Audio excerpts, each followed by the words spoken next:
共严厉的清零政策导致了次性灾害的频发，求助困难。网友曝光，所谓新疆乌鲁木齐大量的求助信息遭到了官方删除，医院的主刀医生都去隔离，只能看着病人离世。网传的所谓新疆政府内部视频会议显示，乌鲁木齐天山区1天5000例阳性，远远高于官方对外公布的病例。会议要求通过把所有的场地都利用起来作为隔离点，1-2天之内实现所谓社会面除阳。10月20日，有乌鲁木齐的网友发视频披露，19日下午，他的舅舅脑出血，送去医院，结果没有医生做手术，医院的主刀医生都去隔离，只能看着他去世。由于大部分医院只接受核酸阴性的病人，导致阳性患者就医更为困难，需要逐级上报，获得批准后才能被运到红码医院。目前，乌鲁木齐黄码医院有7家，红码医院有3家。随着疫情持续爆发，难以满足看病的需求。网上医疗的求助信息以透析病人最多，阳性患者或曾经阳性以及所在的透析医院变红码，就没有医院接收。还有不少网友曝光，他们的求助信息遭到了删除。澳大利亚战略政策研究所20日发表的一份题为《边疆网红：中国宣传的新面孔》的报告。此报告探讨了中国在全球的宣传和造谣能力如何不断的发展和完善。报告指出，令人担忧的是，中国这种影响国际舆论的新方法，包括掩盖其侵犯人权的记录，并没有受到美国社交媒体平台和西方政策制定者的注意。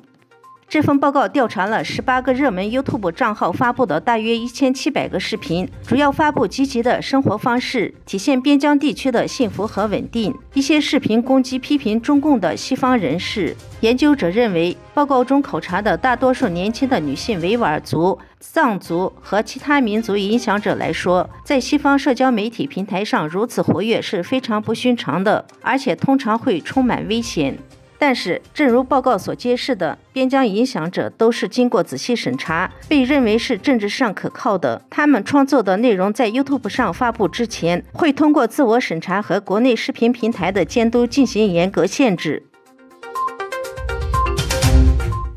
中共20大正在召开，美国多家主流媒体分析中共领导人习近平若连任，中国未来的走向以及对美国的影响。得出的结论是，习近平继续执政对美国来说是意外之喜，会削弱中共的力量，对美国有利。美国曾经希望中国变得富裕，从而改变其意识形态，与国际自由社会接轨。但自习近平上任后，美国逐渐认清中共的本质不可改变，开始将中共视为竞争对手而非合作伙伴。双方在经济、外交、科技、军事等各个层面开始对决，中美关系跌入了低谷。《纽约时报》10月19日发表了评论文章，习近平，谢谢你。文章称，虽然现在可能还不明显，但我们相信，习近平的统治总有一天会被视为美国以及其他自由国家历史上最大的意外之喜之一。文章罗列了习近平的执政错误，指习近平的反腐战争变成了大规模的清洗，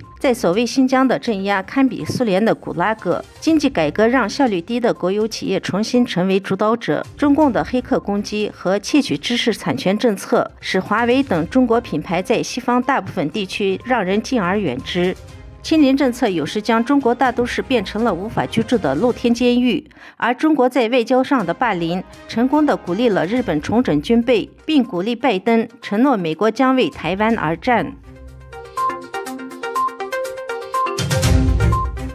英国首相特拉斯10月20日发表声明，宣布辞职，成为英国有史以来任期最短的首相。根据英国广播公司报道，特拉斯9月份上任以来推出的袖珍预算案引发金融动荡，英镑汇率大跌。虽然特拉斯撤换了财政大臣，并且调整了大部分经济政策，但仍然未能获得保守党和党外的信任，失去了执政的权威。特拉斯在信中说，他认识到自己无法兑现选举时的承诺，因而提出辞职。他还表示，保守党将在1周内选出新的党魁。特拉斯此前在中国问题上表态强硬，他在9月份曾经表示，英国将与盟国合作，帮助台湾实施自我防卫。